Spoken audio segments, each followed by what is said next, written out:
Yeah, this is part two. Let's not waste time anymore. Yeah. Which I guess we can start with the title characters of this movie. Let's start with Kong, since, as you said, he was most. This kind of felt like a Kong movie, which, yeah, in a way, yes, but it's still a Godzilla movie. But Yeah, yeah, but I feel like it mostly fit best. Like it felt like it was more Kong's movie, mostly because this film kind of centered more around I guess in a similar case to Gia, but like something that they kind of connect on in this movie. Both of them were really trying to find their place in the world at this point because while Kong was in while he was like venturing around in Hollow Earth in his new home, at the same time you could tell earlier on in the movie, you could still tell he had like that feeling of loneliness. Like he was there, but like he didn't really have anybody there that he felt like he could call a friend or just anybody that like it seemed like he could connect with. So at that point, like it kind of makes you like feel that he definitely is like just trying to figure out like what he can do and trying to search for like just like some sort of friend or some sort of companion in some way like at that point. And then when you actually see him venture more into the Hollow Earth, you pretty much like in the deeper parts of it, you basically see that he basically is getting to see the Hollow Earth in a whole new way by finding out that there pretty much are like basically other apes. They might not be the exact kind that he was, but it still doesn't change the fact that he does meet up with some other ones there, especially I've mostly just heard like some people and even my brother call the little guy Mini Kong. Does he actually have a name? yeah, he actually has a name. I don't think I don't think they said it in the movie, but his official name is Suko. Okay, because I wasn't sure if he had one because I'd never heard them say it in the movie. But yeah, I think but I guess with the fact that the whole dynamic between him and Suka when he meets him, I mean, at first, like obviously, like if you see the movie, they don't exactly see eye to eye in the beginning. As a matter of fact, Suka was afraid of him at first. Kong mostly just wanted to give him a helping hand right before he bit him, and well, at that point, things weren't exactly like that great between these two. But as time went on, it kind of seemed like the two of them either had either like a big brother little brother kind of relationship or like a father and son kind of one. Like at least like with the vibe the two of them were giving with how they were connecting throughout the movie. It did feel like both of them did actually care a lot for each other. Like both of them pretty much were sticking up for one another throughout the film, especially like in Kong's case, like doing that for Suko throughout the movie. And then like this, I guess you could even say in a sense this movie is basically the movie where Kong actually gets his title back, the one that the MonsterVerse pretty much has deprived him of since his first movie in this series. Oh yeah, Him actually being called King. This yeah, movie actually pretty much cements him as King Kong once more. Especially the ending does. yeah. But before that, this is basically the journey. We were trying to look for. He didn't get like a proper trilogy, but still, at least he's finally there now. We had to wait three. We had to wait for one solo movie, one animated, one like middling animated series, and then like two crossover movies with Godzilla, just for him to get that title back. But it's good. It's good and all because at least this movie gave him a lot more to do. Gave him a lot more to do afterwards. And I mean, at least it did. And at this point, it's like the moment I kept watching like how things were going for Kong in the movie, it pretty much just made me think like, dang, they really said okay, we'll actually do this stuff for Kong. We know you Kong fans were asking for more for Kong, so we'll give some more stuff to you. We'll actually give him more of a story here too. Not to say he didn't have one before anyway, but it's like we're gonna add on more. We're finally gonna let him take that title back that he always deserved. Mm-hmm. Yep. Think we can think. Like Yep. Oh, go ahead. Go ahead. Okay. I think we can agree that yeah, Kong's journey in this universe is like yeah, it's a very well made like it really shows like his like journey from like oh loneliness till he actually finds a I guess a home like a place where he can call home and also more creatures to socialize in. Yeah, it's the journey that he goes through. Like it's really like so really emotionally good, I guess.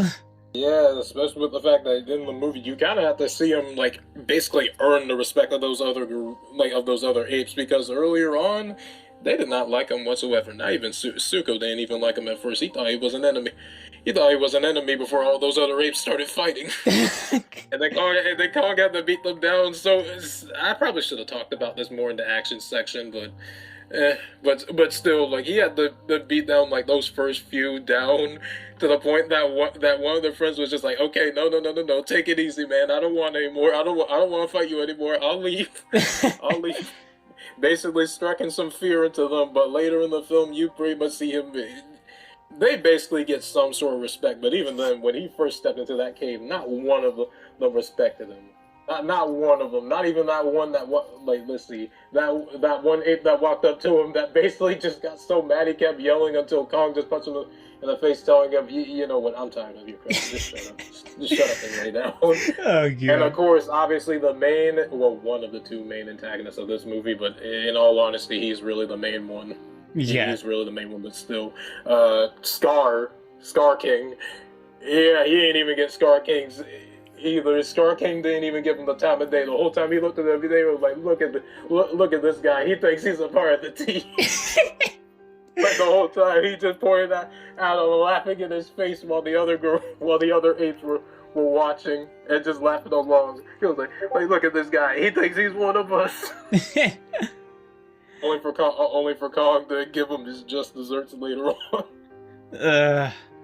Once he actually got strong enough and basically got a glorified power glove.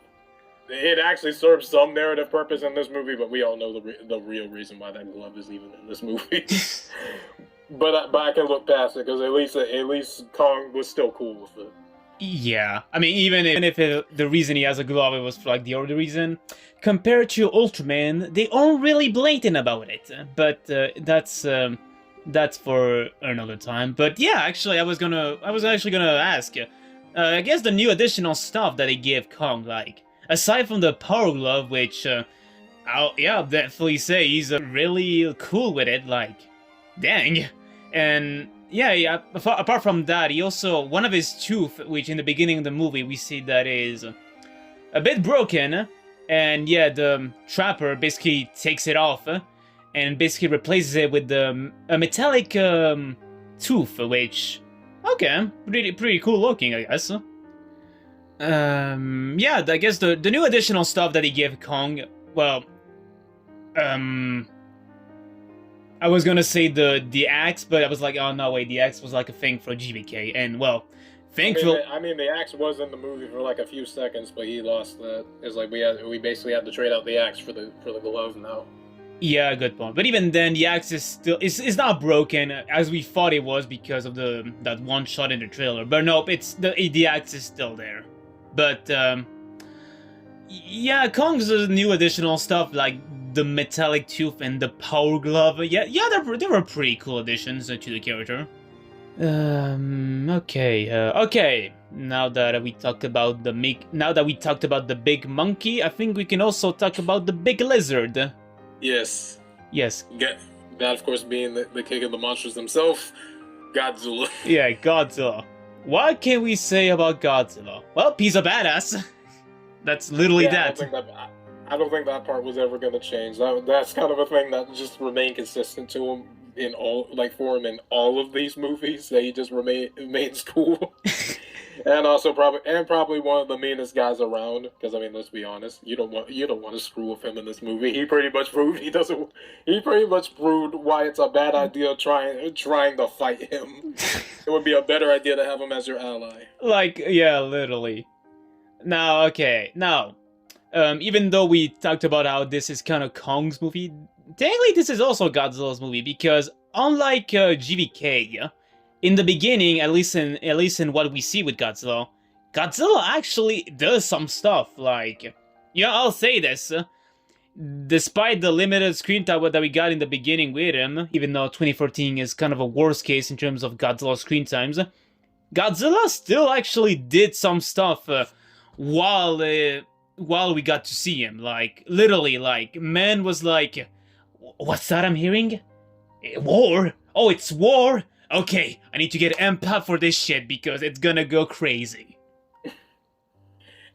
So how they decided to get amped up? Well, at the cost of another monster. Oh, yeah. Okay, well, technically, first of all, what he had to do is that he had to literally go to, like, a nuclear power plant to literally get himself recharged. Oh, and by the way, if you thought that the nuclear pulse in one of the prequel comics, which is, I think, is Godzilla... Oh my god. What was the prequel comic for King of the Monsters? The one where he fights Mutant Prime. God damn it. Second. Let me double check just to make sure I'm keeping just to make sure that I got the names right for which was which. Yeah. I don't remember if I got the name right. Aftershock? Yeah, that's it, yeah, that one, yeah. Yeah, the Aftershock, yeah. If you thought that you will see the nuclear pulse that he did on Mutant Prime in Godzilla Aftershock, yep, you see it, except that it's definitely not similar to what he did in the comic. It's basically the same thing that he did in basically what he did to Ghidorah when he became Burning Mode, although I guess in this case it's a much more weaker state because Burning Mode is much more powerful. But yeah, Godzilla does a nuclear pulse. Literally does a nuclear pulse the moment he sees like humans in jet planes trying to stop it, and they're like, "Oh, you guys really gonna try to stop me? Come on, guys! I'm just trying to getting ready for something, and here you are trying to start a fight with me. Okay, you know what? Go die." He's like, dang it, I'm on your side. Why are you fighting me now? I mean, granted, I may have destroyed some of your cities and destroyed the nuclear power plant, but I needed it for my advantage. I need energy, man. He's like, Jesus, I'm a giant lizard that runs off of atomic energy. I can't just make that myself. I need to get it somewhere. Yeah.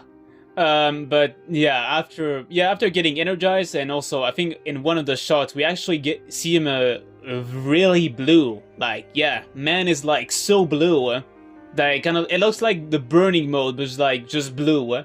And yeah, he proceeds, at the cost of another Titan. Yep, he proceeds to go to the location to where the Titan Tiamat was hiding, because basically inside her little ice cube layer, she was basically receiving a lot of energy, and Godzilla was like, "Yo, wake the fuck up!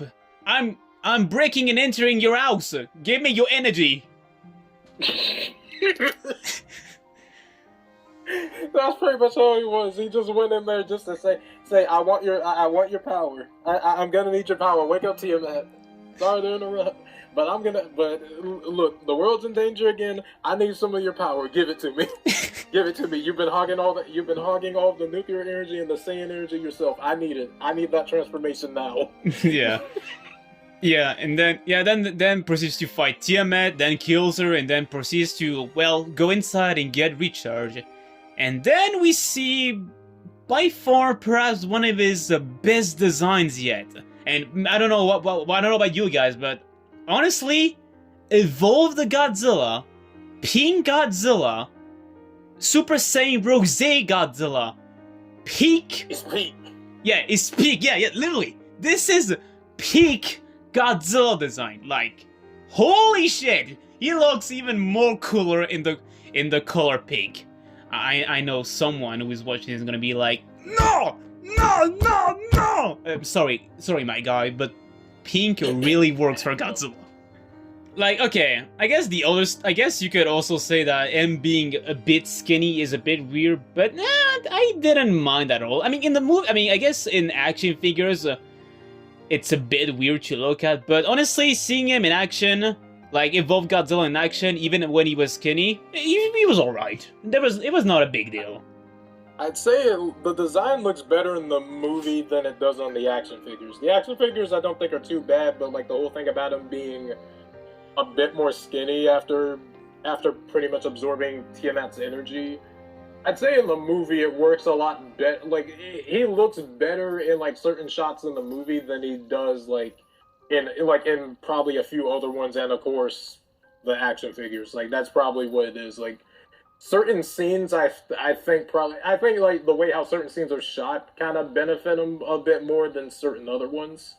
So that probably kind of explains a little bit for that part. Like it's a little bit distracting, but after a while, it's like you kind of get used to it. It really just depends on like, I guess how it's shot to really think about like if it's really that bad or not.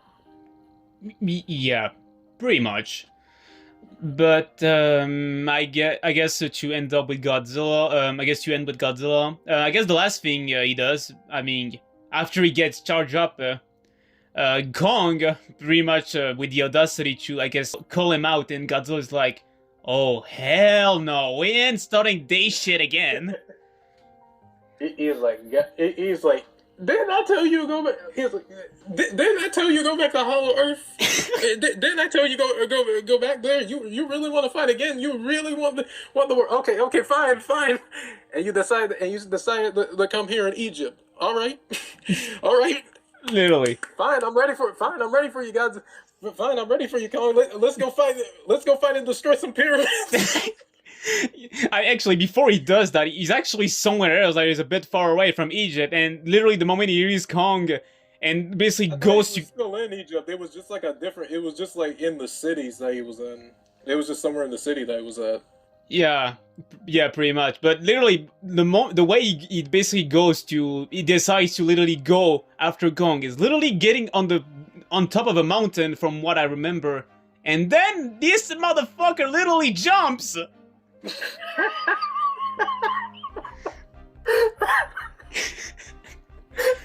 freaking jumped, swam around, destroyed multiple bridges just to beat down that monkey. Literally, like it's like God damn.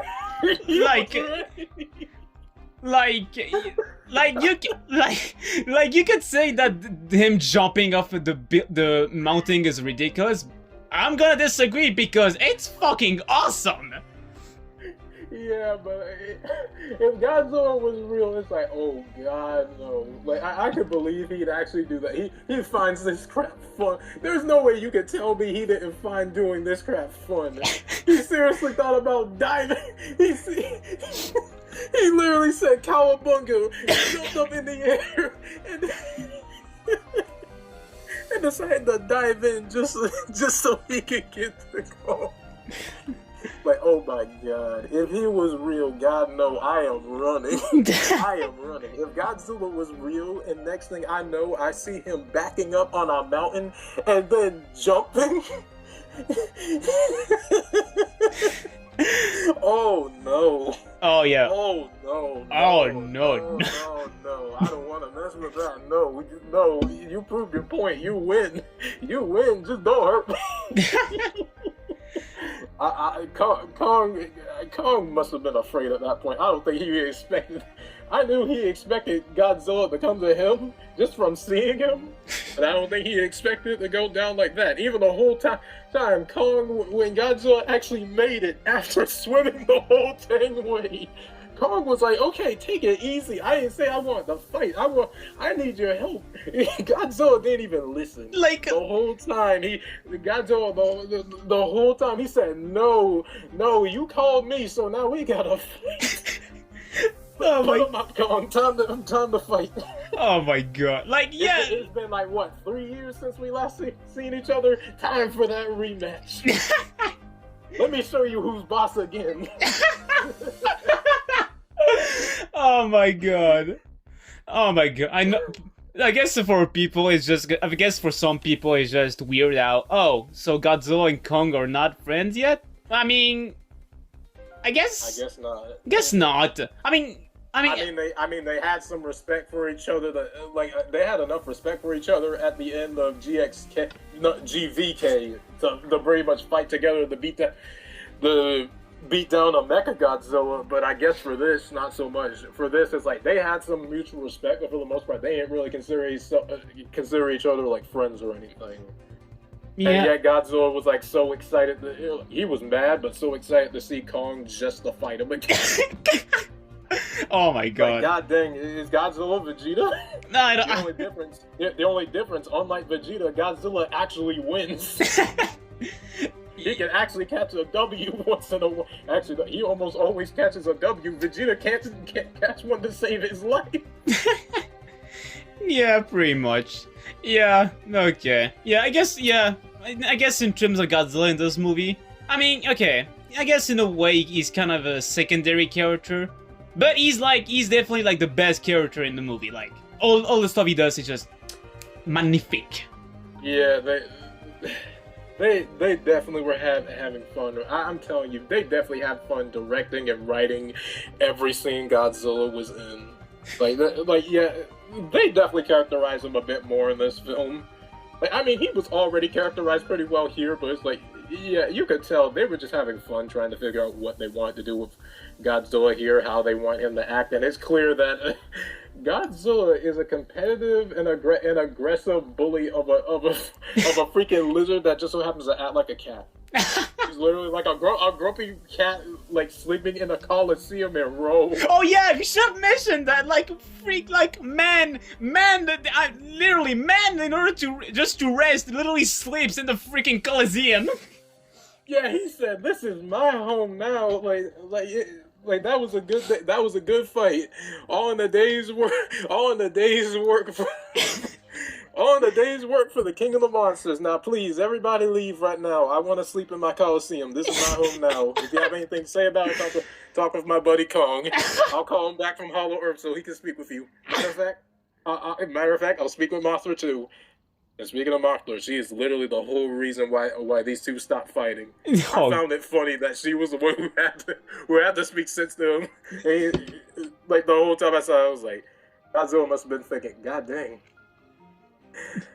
Guess I have to help this monkey now. Dang it! If Mothra says help, dang it, I might as well. Yeah. And you know what?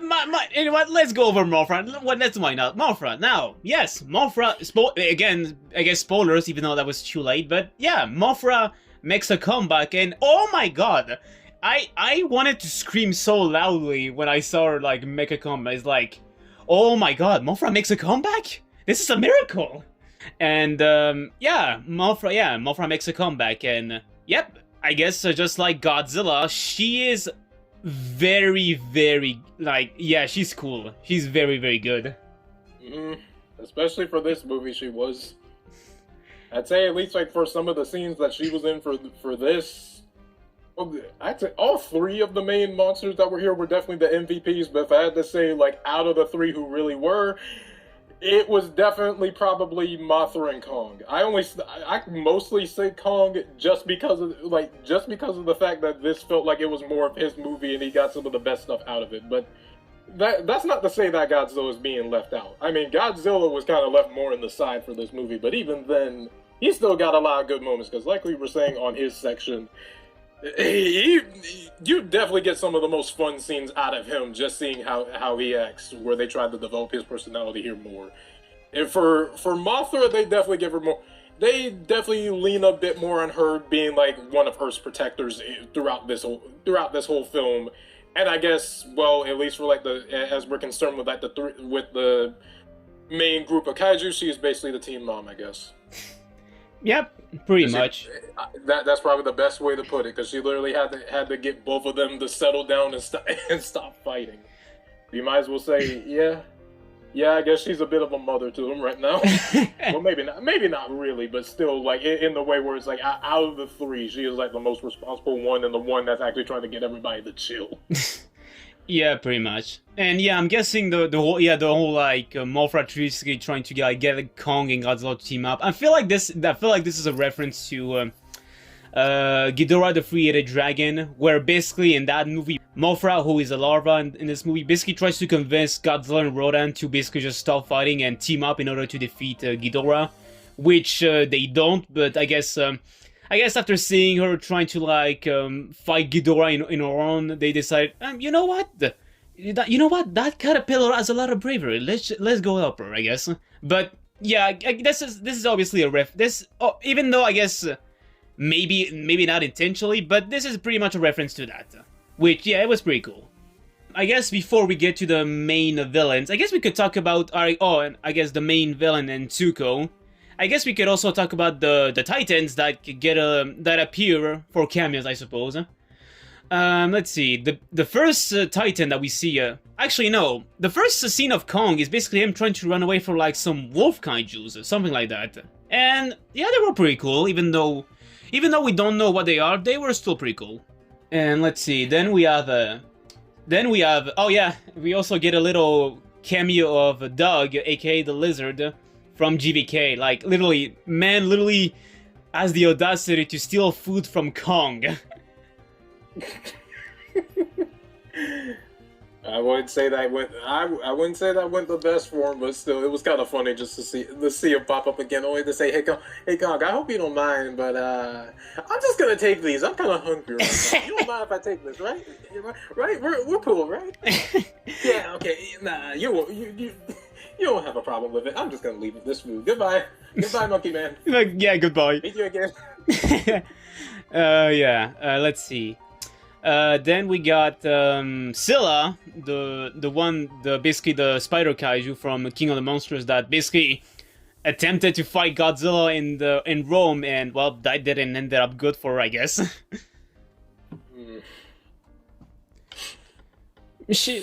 Scylla was kind of an alright character. It was kind of an alright character, honestly. Not that the fact that she was a spider, I don't know. But kind of an alright character. Let's see. Well, aside from some flying, there were some flying creatures that the human characters were passing by, but they were just kind of there. Let's see. Oh yeah, I guess one of the scenes with Kong and Zuko, Kong literally gets attacked by a sea serpent, and dang. I wouldn't say that went the. Well, actually, no. He still did pretty well in that fight, but still, I don't think he was expecting any of that to happen to him. I mean, at least he managed to get out of that fight okay, but still. Considering that this was practically Zuko trying to get rid of him, yeah. Yeah, but although in the case for Zuko, it's like Jesus, I kind of. Even when seeing I guess the fight between them at that point, I was just like, you didn't need to hit Zuko that bad. On one hand, it's a good thing that they're both okay, but it's I was actually kind of shocked with how that fight was going, because when Zuko actually was trying to fight Kong, Kong literally threw him off to the side. I was like, dang. I know he's attacking you, but dang, you didn't need to do the little guy like that. Jesus, he just jumped that little guy. Oh my god. He basically threw him around like a rag doll before getting back to the rest. Before getting back to the other apes. Oh my god, oh yeah. For real. Oh my god. Man was using Zuko like a freaking bat. Yeah, dang, he turned that little guy into a weapon. Just to freaking use it on the other apes. Jesus. Okay, Kong, okay, you proved you were boss, but dang, you didn't need to do that to him. I know he hurt you, I know he bit your hand, but Jesus, you don't need to dash him around like that. It's he's only he's not even an adult ape right now. Yeah, pretty much. Oh my god. Yeah. Oh my god, you didn't need to do him like that. It shows he can fight, but Jesus, you don't need to do that. Yeah. Don't worry, we'll get to him in a moment. But I guess the last Titan that we see, the one that gets slaughtered by Godzilla, Tiamat. She was done dirty. That's all I can say. Yeah, okay, yeah. You know what? I'm not gonna pretend. Yeah, I will admit. There's really no point in giving like a fully detailed section for her like we did for the others, because really her only purpose in the movie was literally just to give Godzilla a power up. It was just to make him Super Saiyan Rose. That was it. Other than that, they just killed her. Yeah, I mean, yeah, I've seen people say that this movie did Scylla and Tiamat dirty. I mean, for Scylla, I really didn't care for her because she's a spider. But yeah, I will admit, like, my God, Tiamat, poor girl. And ironically enough, the prequel comic of GVK, one of them, Godzilla Dominion, she did better than what she did here. Yeah, so it's like, what's even going on here then? Or I don't know, maybe this is the first time, or not counting the comics, this is probably the first time they meet. I don't know. I guess that means either the comic isn't canon anymore, or I guess like she just wasn't as prepared this time around. I have no idea, but whatever it is, yeah, things just weren't on her side. Luck was just not on her side this time. Yeah. Yes, some people did criticize about how Godzilla was just killing things. Well, I don't know. In terms of Scylla, this is basically the second time he fights her if you count the prequel comic. Like, literally, this is the second time he fights her, and I'm guessing he's like, okay, you know what? If you're not gonna bow down to me, you just fucking die.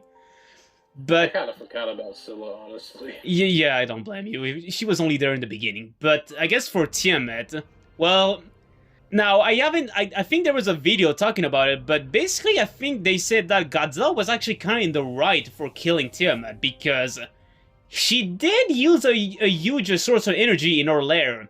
Imagine her using that against him. Oh god. Yeah, that would have not gone well at all. Yeah.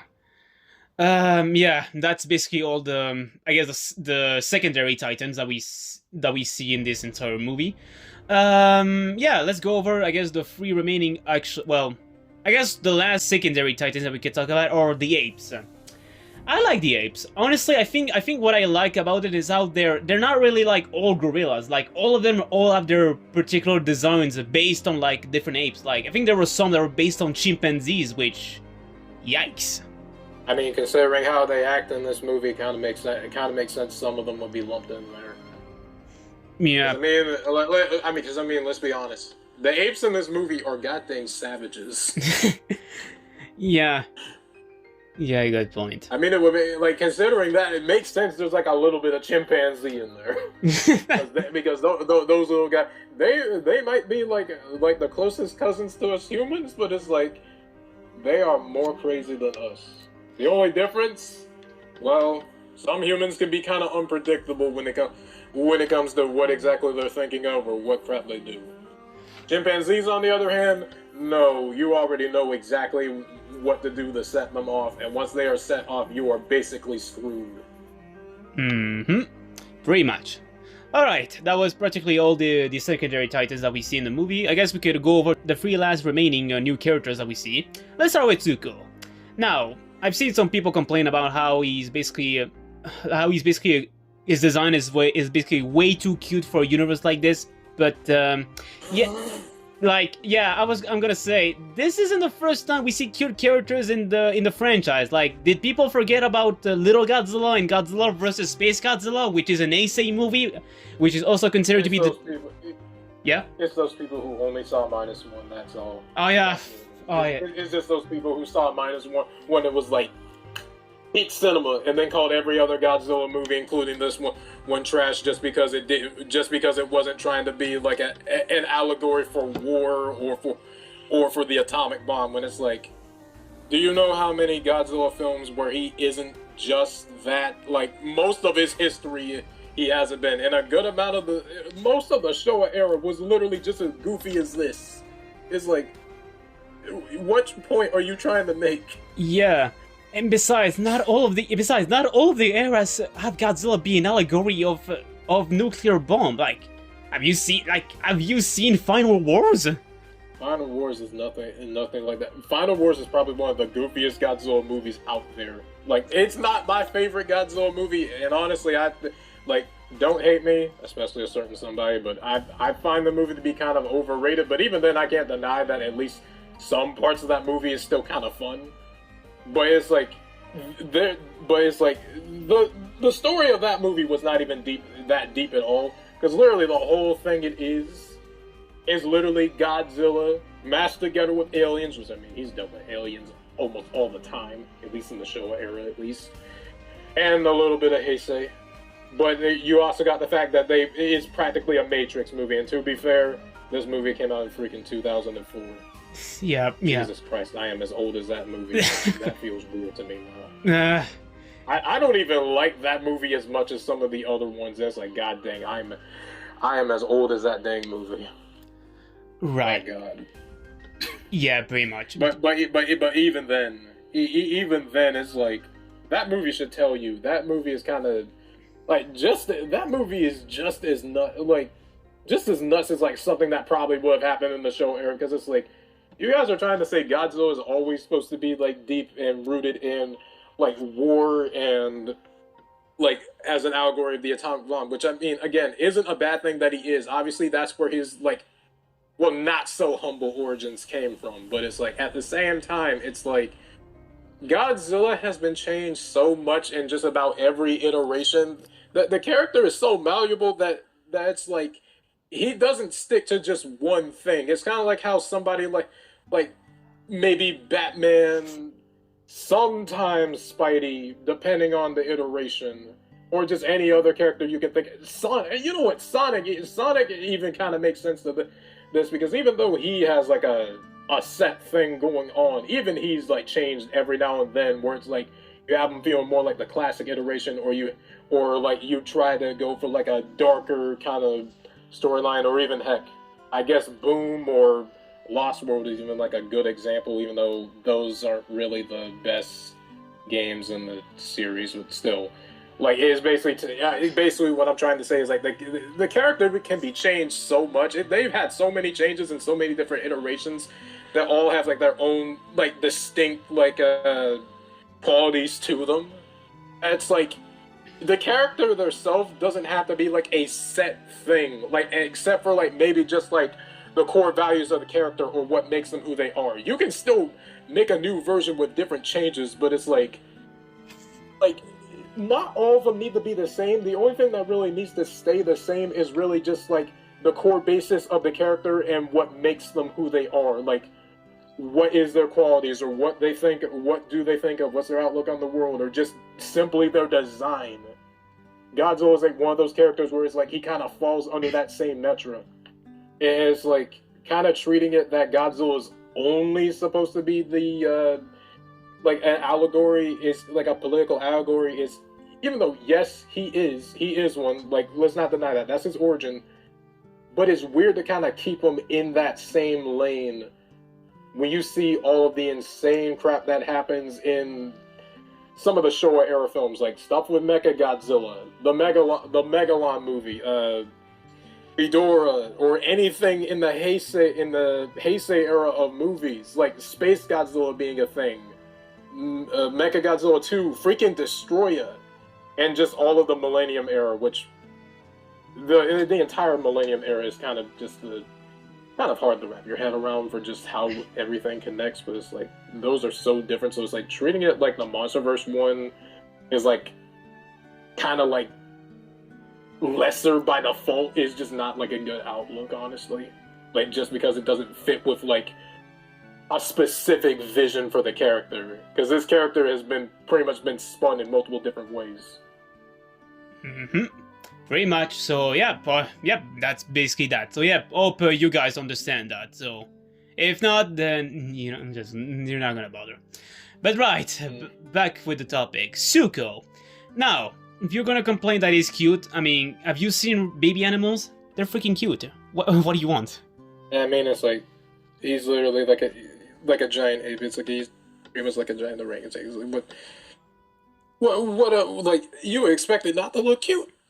I mean, I get it, but it's like compared to like some of the other animal monsters in the MonsterVerse, like the apes, including obviously Kong himself, but also Zuko, since he's the main one we're talking about, look the most like a normal animal, but just a giant. It's like that's kind of the basis for them here. It's like, what were you expecting, especially for the fact that Zuko's basically a baby ape? What the heck were you expecting? You were expecting him to look terrifying?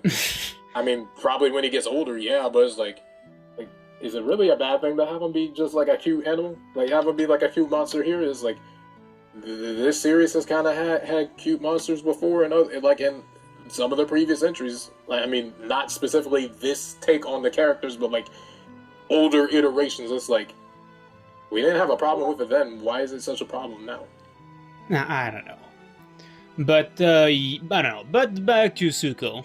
Yeah, even though he may be cute, not let that cuteness basically see the true little prick that he is, considering what he. Yeah, he'll beat the crap out. He'll beat the ever living crap out of you. If he thinks you're an enemy, yeah, say goodbye to your hand. Say goodbye to your hand and expect him to try to fight you, because that little guy, he may be a cute little guy, but it's like he knows how to fight. Literally. He knows how to fight, and I mean, does he always win? No. Let's be honest. No, not every single fight he wins, of course, but yeah. Still, he knows how to. He knows how to, and he knows how to mess somebody up. Pretty much. Like, literally, he bites Kong's hand, even tries to, like, fight him, and even at some point, like we said before, he tries to literally get Kong killed by having him being killed by a sea serpent, which doesn't work. But, literally, man is a little fuck! But I think there's a good reason as to why, and honestly, I don't know if that's true because I haven't looked it up, but it may be possible that Zuko got this attitude from Scar King, who is probably his dad, and therefore Scar King is basically the abusive father in this situation. I kind of just assumed he mostly just got that. Scar King was a part of the reason, but I kind of just assumed it was just because of he kind of just got influenced by how the other apes acted, where all of them just kind of acted kind of crazy and just very violent. I just assumed that's where he picked it up from, but Scar King probably does make sense for that. It's just that, at least for him, he's nowhere near as malevolent or arrogant as Scar King, that's for sure. Yeah, it's probably that. But aside from that little mishap, he does go through a bit of a character development. Like, I'll say that he definitely feels more comfortable. Like, actually, yeah, he definitely has the father and son relationship with Kong. And honestly, yeah, Zuko seems like a pretty important character, especially in this, in Kong's journey, because he basically raises a kid, which is pretty nice. Mm-hmm. Which I think that's at least a good step to take for Kong here. Well, Kong and Zuko. Like I said, earlier on, I did actually like how these two connected in the movie. I mean, they definitely didn't start off that well, but you could clearly see that, yeah, they definitely had some sort of connection as things went on. It's just over time, Zuko did actually start to feel more comfortable around Kong, even though, Kong probably had, still probably had, a little bit of a reason to kind of be just a little bit, frustrated because of, what Zuko got him into earlier. But he didn't really seem to be holding a grudge, even after he was offering him some food. Kong was just you can just have some, you can have some of this. You only if you wanted some, all you could do was just ask. I know you were hungry. Obviously, Zuko was kind of nervous about it, but he decided to take the offer. And then they both just sat on that log together and pretty much were just relaxing. Yeah, just relaxing and chilling out, eating some food. Yep, pretty much. Alright, yep, that was Zuko. Now, finally, let's go over the main two antagonists of this movie. Now, let's start with Scar King. Oh, Scar King. He's a real son of a bitch. For anybody who said that Scar King was kind of lame, you're wrong. Watch this movie for 1 second and you'll... or at least I hope it changes your mind, because Scar King is somebody you don't want to mess with at all. Jesus, this guy. What's a word I could probably use to describe him? A cynical bastard. Literally, he's a bastard. Jesus Christ. Honestly, this guy makes Ghidorah look like a gentleman. Scar King. Yeah, which is funny to think about, because Ghidorah is usually one of the most evil monsters in this whole franchise. And then next thing you know, it's dang, maybe he might actually be outclassed for a second, at least for this movie. It's like we all kind of just looked at, like, at first before this movie came out, didn't seem like anybody really cared about Scar King all that much. Like, heck, even I would say, even though I didn't have a problem with Scar King, I wasn't excited for him as much as I was for Shibo.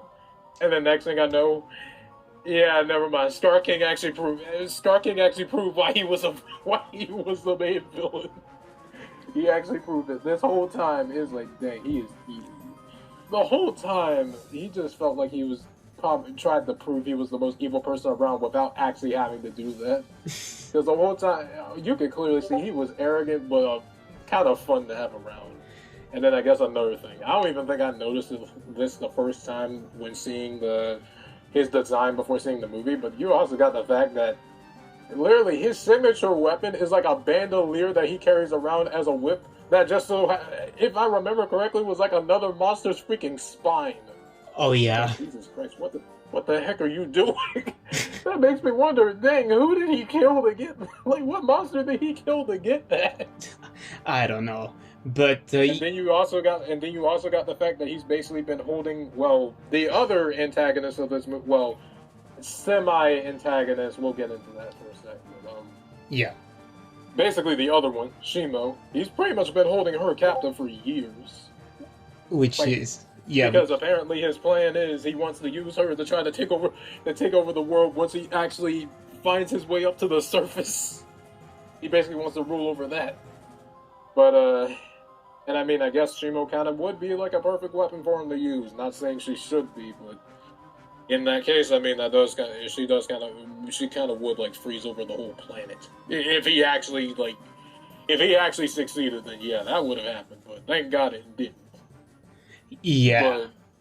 But the whole time he's in the movie, I feel like he kind of did prove his place for why he was actually a villain.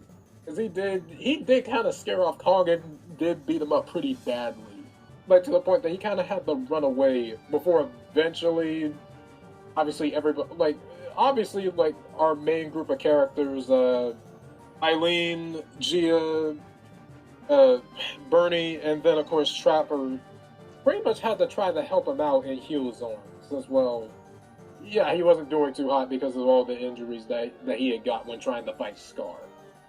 So which kind of led into, like, the whole power glove that Kong would have had for the movie, which basically amplified his strength and made him a little bit more powerful so that he could actually stand toe-to-toe with Scar King. Because, I mean, like, Kong, with the way he is like earlier in the movie, I mean, he puts up a good fight, but it's like he's definitely not gonna survive Scar King in the second round. Because, I mean, all those injuries he got, not to mention you saw that Scar is literally toting around a spine as a whip. And then he's also got another dinosaur. He's got a dinosaur that can shoot ice from his mouth as well, and basically emits it across the whole area. So it's like, yeah, he's kind of outgunned here right now. He definitely needs some help. Pretty much, but yeah, Scar King is really a formidable villain, and I guess in a way he's also an important villain because. I don't know if this will count as a retcon, but as it turns out, he is actually the one responsible for the entire war between the Kongs and the Godzilla species. Basically, he was the one that started the entire thing up. And, I guess metaphorically, outside of the movie, this is basically the first ape that Kong fights. Like, instead of a reptile or even a dinosaur, Kong basically fights another ape, which I think is a pretty, like, cool swift of change in terms of enemies for Kong. Yeah, because, I mean, to think about it, what are the only other enemies he's really fought before this? Because he's been dealing with the skull crawlers the whole time on Skull Island. You also got the fact that of course, he fights Godzilla and Mechagodzilla. And then, of course, in his own show, he fought a freaking Kraken. Oh yeah, good point. Other than that, that's really, like, the only other creatures that he fights, like every now and then, besides, like, any other, like, just random creatures that are already on the island. Or that's already on, like, Skull Island or somewhere in the Hollow Earth that he's staying in. Pretty much. But here he's literally fighting someone that is almost like him, except that he's smaller. But even and skinnier. But even with that doesn't stop Scar King for being still a pretty formidable foe.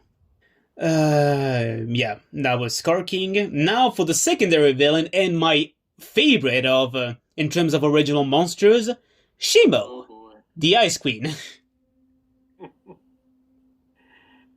Let me say this right now, people. Prepare for like a lot of praising for Shimo on his end. Prepare for a lot of that. Okay.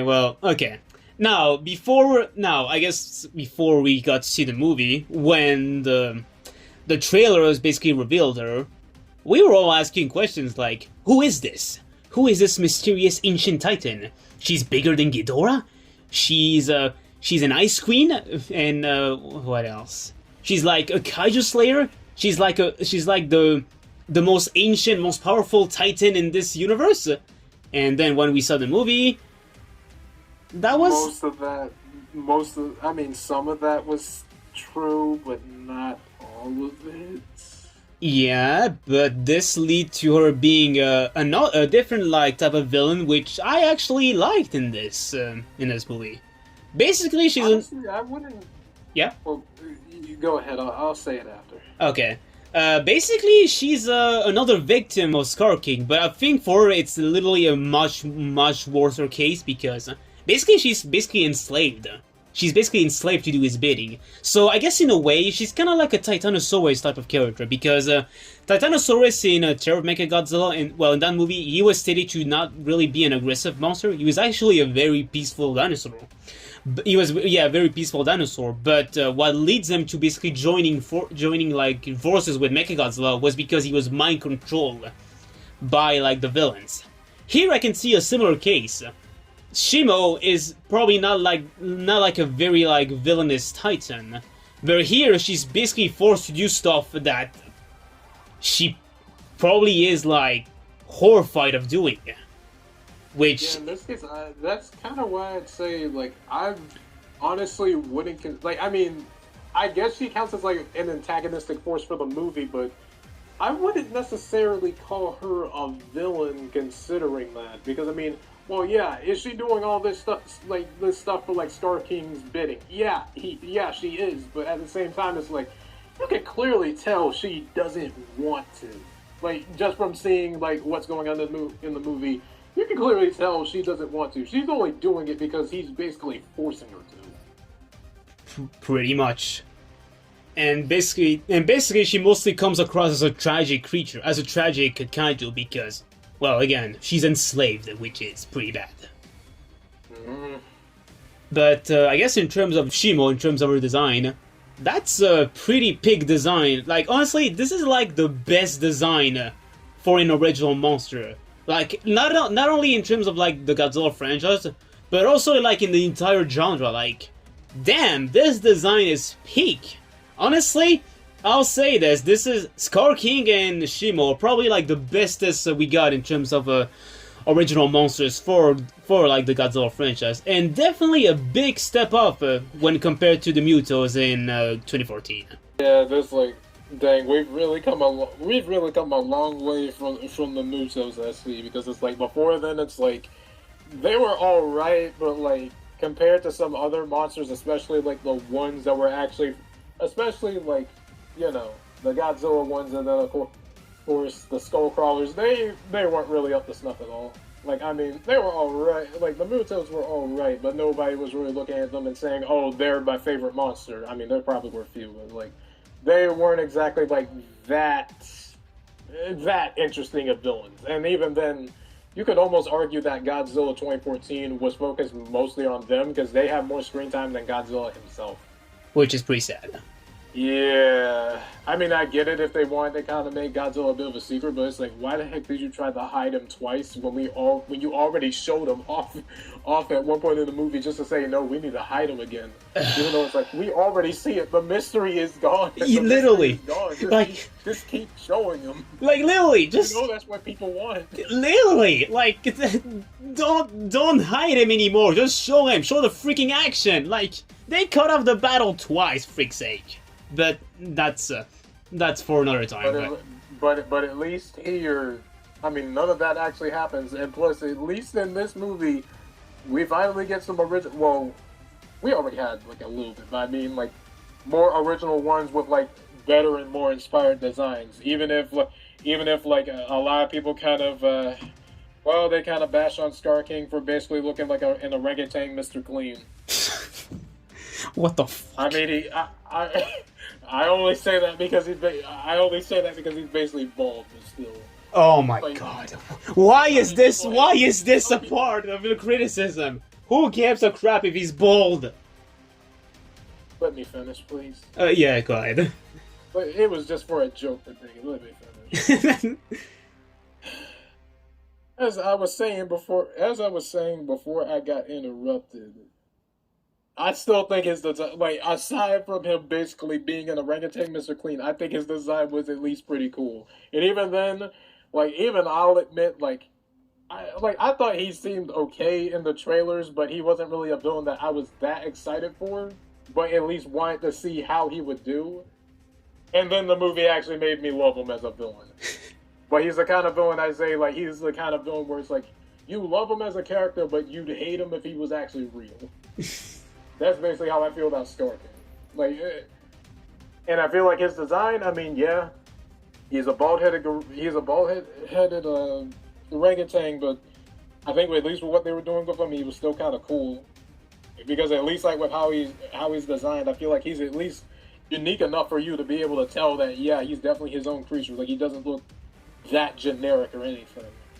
And Shimo is the same case, but in the case for Shimo, I do like her design, but if I'm being honest, when I first saw like actually, the way I found out about her design wasn't even from like the movie trailers. It was literally like when the dang Funko Pop figures were leaked. Oh yeah. And it was when somebody was saying that the poses that her and Godzilla were doing were basically made them look like cats. I honestly thought Shimo was just like another Godzilla or something when I first saw it.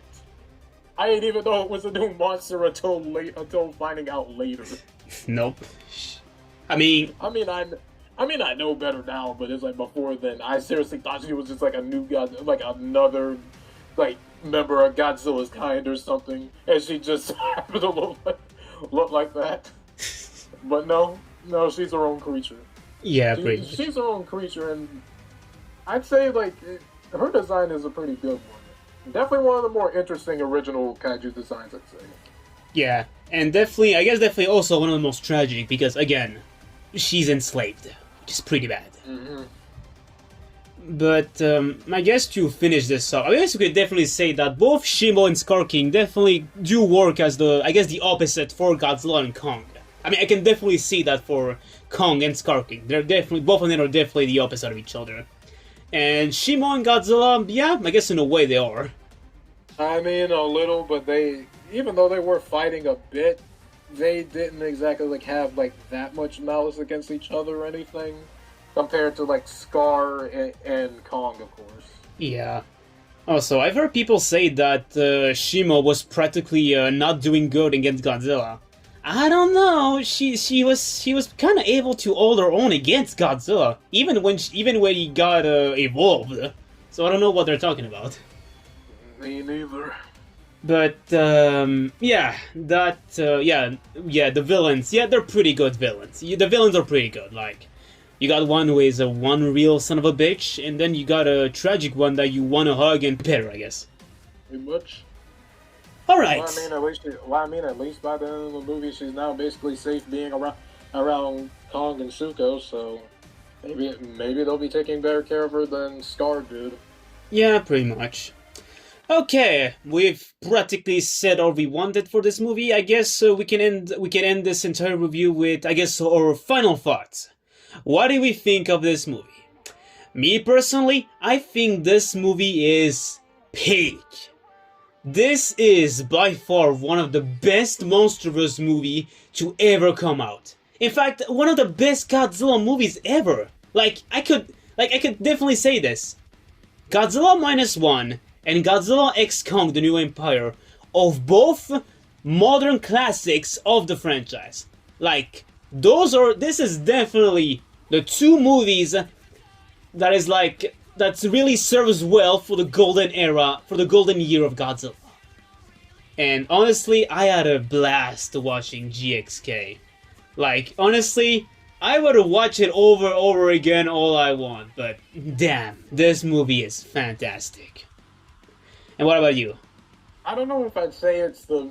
I don't know if I'd say this one was like either the best Godzilla movie or the best MonsterVerse film, but I would at least say that out of all the movies that were in the MonsterVerse, this one was definitely the one that I had the most fun with, and definitely the one where I say like I was saying earlier about the cinematography and action is kind of where that part really shined the most, like that, and then also just like its art direction throughout the most of it, especially once they actually got to Hollow Earth again, and we basically saw like the deeper parts of it. I feel like that is kind of like one of the best things. Like those are some of the best things about this film. Like now, like I guess ranking it in I don't know how exactly I would rank it like between like all the monstrous films or like Godzilla and Kong related films in general. But but I definitely would say like at least for me it's one of my favorite ones. Again, I don't know if I'd say it's like the best. I might need to watch it again to probably form that opinion and then look back on some of the others before I make that decision for saying if it is. But for me, it is definitely one of my favorites and definitely one of the most fun I have seen lately. Nice. Okay then, well, that's pretty much all we have to say for this movie. Well, I guess before we end it, what can we expect for the MonsterVerse? Because there's been some stuff going around, let's see. Adam Wingard is planning to direct the next MonsterVerse movie, and from what I've heard, this one is definitely going to be more Godzilla directed, and will have a similar emotion. It will be a bit in terms of the story, it'll be very emotional, I guess in a similar case to Godzilla vs. Destroyer. Now, would this mean that Destroyer will be in the MonsterVerse? I don't know. It probably won't be the case. Speaking of that, I feel like I've heard some rumor, or at least there was one article. I don't even know if it's confirmed or not, or if this is actually being hinted at. But I've heard there was something in the movie where it was kind of hinting that Godzilla probably was gonna die later down the line. Oh, I hope that's not true. I hope that's not true. But if it's something, along the lines of Godzilla versus Destroyer, oh boy. Yeah. Oh, who knows? Guess we'll have to wait and see where this ends up going. But, yeah. But aside from that, aside from the next MonsterVerse movie with Adam Wingard, which, by the way, I'm jealous. The guy gets to do Godzilla movies. I'm jealous of the guy. Yeah, you probably need to make some stuff and then make a portfolio and send it to Legendary. They'll probably let you do something. They'll probably let you do something if you're able to show them some of your stuff. Yeah, pretty much. Yeah. Well, aside from that, let's see. The second season of Monarch Legacy of Monsters is about to come out, which that reminds me, we definitely need to finish season 1. And aren't we only on episode 4? Yeah, I think we stopped there. I think we have 6 more episodes and that's it. Okay. Yeah. And then what else about the MonsterVerse? Yeah, also there's gonna be some spin-offs. Which is gonna be cool. Which spin-off is gonna be about? I have no idea. But I guess what I'm hoping is maybe make a spin-off surrounded about the other Titans. Maybe make one about Rodan or even Mothra. That'll be cool to see. Can I also say this? Yes. I don't know if it will ever happen. This is probably just wishful thinking, but it's Legendary and Warner Brothers if you want to add on more to the MonsterVerse, please bring Gamera to the MonsterVerse. Bring him in. I feel like he would be awesome to have. And then also, you got. And by the way, you guys already made. Well, I guess this one is kind of more up to Universal, but make Pacific Rim canon to the MonsterVerse. Just make it canon. I'm pretty sure there wouldn't be too many. Like again, you probably would have to speak with I'm pretty sure Universal are the ones you'd have to speak with about that. But it's like negotiate some sort of deal to make that canon to it. Pacific Rim needs some sort of comeback.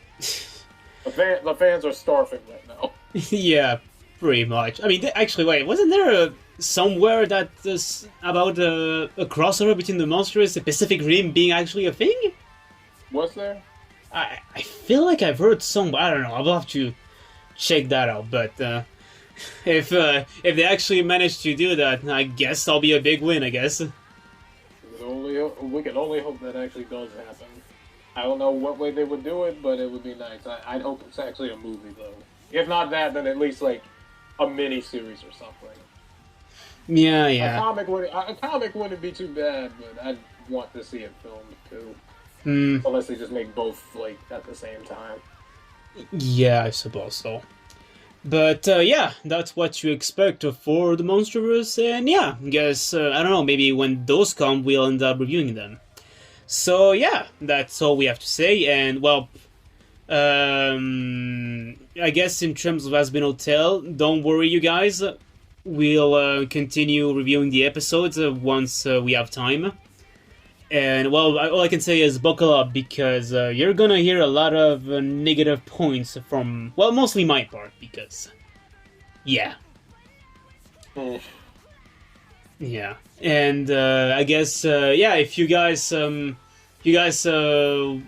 interested, you could check out Neos's channel. He does really good videos. In fact, we are still figure out to do the next part of the Kenshin Chaos Breakdown, the last analysis part, and yeah, pretty much that. And well, yeah, that's pretty much all we have to say. And yep, I'm the Godzilla Reader, and this is Neos, and we'll see you guys in another review. Bye bye. Be around, true believers, and Excelsior. Hey guys, it's me, the Godzilla Reader again, and you must be wondering why I'm, well, still recording when the video has basically ended at this point. Well, it's because, as it turns out, me and Neos actually forgot to talk about something that was in the movie. And it's basically the new theme song of Mothra that was given to her in this movie. Now, I know a lot of people I've like been all over the place with the new theme song, saying that it's just not good, but me personally, I thought it was pretty good. I mean, sure, it isn't as close as to majestic as what Bear McCreary did in King of the Monsters, but the song at least manages to keep the divine nature of Mothra, which is something that is part of her character. And, well, this is gonna piss a lot of people, but honestly, I think this new theme song that they've giving to her is way better than the one from Tokyo SOS. The one from Tokyo SOS is literally just a Megaguirus funeral. Nothing special. So yeah, that's my opinion on that, and as for Neos, well, from what he told me, he didn't really remember all that much of the theme song, so I guess he thought the new theme song for Mothra was not memorable enough. So yeah. Alright, that's the end now. Bye.